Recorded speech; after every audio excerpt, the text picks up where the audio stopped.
قال المصنف رحمه الله تعالى ونفعنا به وبعلومه في الدارين آمين. بسم الله الرحمن الرحيم. فصل في الأوقات التي تكره الصلاة فيها تحريما كما في الروضة وشرح المهذب هنا، وتنزيها كما في التحقيق وشرح المهذب في نواقض الوضوء. وخمسة أوقات لا يصلى فيها إلا صلاة لها سبب، إما متقدم كالفائتة أو مقارن كصلاة الكسوف والاستسقاء. فالأولى من الخمسة الصلاة التي لا سبب لها إذا فعلت بعد صلاة الصبح وتستمر الكراهة حتى تطلع الشمس. والثاني الصلاة عند طلوعها فإذا طلعت حتى تتكامل وترتفع قدر رمح في رأي العين. والثالث الصلاة إذا استوت حتى تزول عن وسط السماء، ويستثنى من ذلك يوم الجمعة فلا تقرب الصلاة فيه وقت الاستواء. Pasal ini menjelaskan tentang waktu-waktu yang mana hukumnya makruh melakukan salat. Fiha tahriman kama fir rawdati wa syarhil muhaddabi huna. Jadi, mengerjakan salat pada waktu-waktu tersebut hukumnya makruh tahrim, sebagaimana keterangan dalam kitab Ar-Rawdah dan Syarah Muhaddab dalam bab salat. Wa tanzihan akan tetapi hukumnya makruh tanzih, sebagaimana keterangan dalam kitab At-Tahqiq dan Syarah Muhaddab dalam bab Nawaqidul Wudu. Jadi, kemakruhan melakukan salat itu ada yang mengatakan bahwa hukumnya makruh tahrim.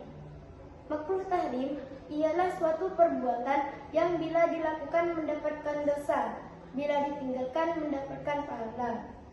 Antara makruh tahrim dan haram memiliki persamaan yang membedakan jika haram bersumber langsung dari dalil qat'i dan dalilnya jelas, sedangkan jika makruh tahrim tidak bersumber dari dalil qat'i dan bersifat dhanni, yakni sementara. Perkara haram contohnya berzina. Berzina itu hukumnya haram. Jelas di dalam Al-Quran terdapat ayat la taqrabuz zina, yang artinya janganlah engkau mendekati zina. Jadi jika haram terdapat dalil yang jelas. Wa khamsatu awqatin, waktu-waktu yang tidak diperbolehkan melakukan sholat itu ada 5 kecuali sholat yang memiliki sebab. Jadi jika sholat yang dilakukan seperti sholat sunnah mutlak, maka hukumnya makruh, tidak boleh dikerjakan. Namun jika memiliki sebab maka hukumnya boleh. Sholat yang memiliki sebab ada kalanya sababun mutaqaddimun. Sebab mutaqaddim itu sebabnya terjadi terlebih dahulu baru disunnahkan melakukan sholat.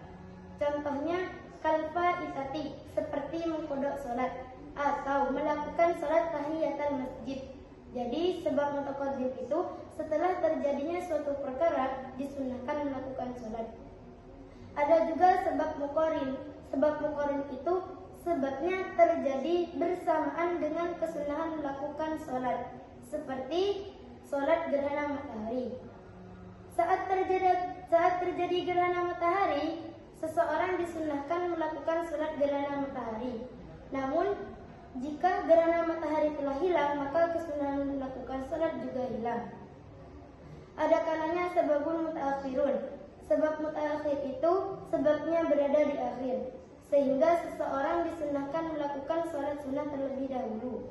Contohnya seperti sholat istisqa. Sebelum terjadinya hujan, seseorang disunnahkan melakukan sholat istisqa, yakni sholat meminta hujan. Jadi, jika sholat yang dilakukan memiliki sebab seperti yang telah dijelaskan tadi, maka hukumnya boleh dilakukan.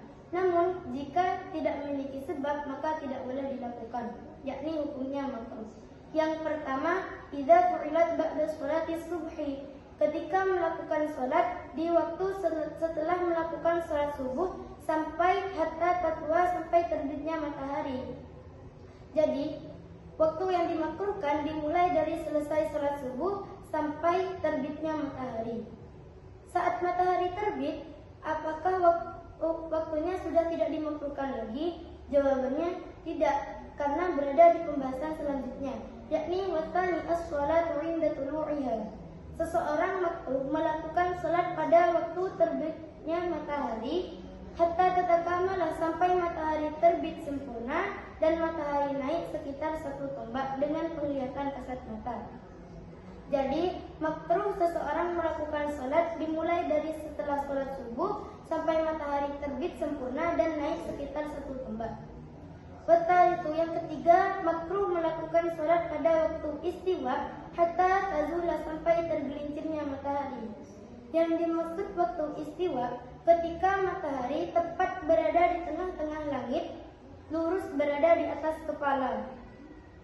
Maka jadi seseorang dimakruhkan melakukan salat pada waktu istiwa tersebut al-wasati sama'i, sampai matahari bergeser dari tengah langit, yakni sampai tergelincirnya matahari.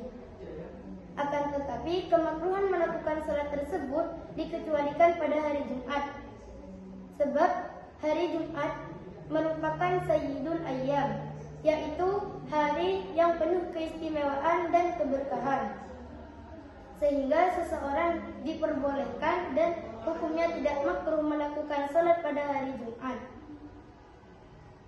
dengan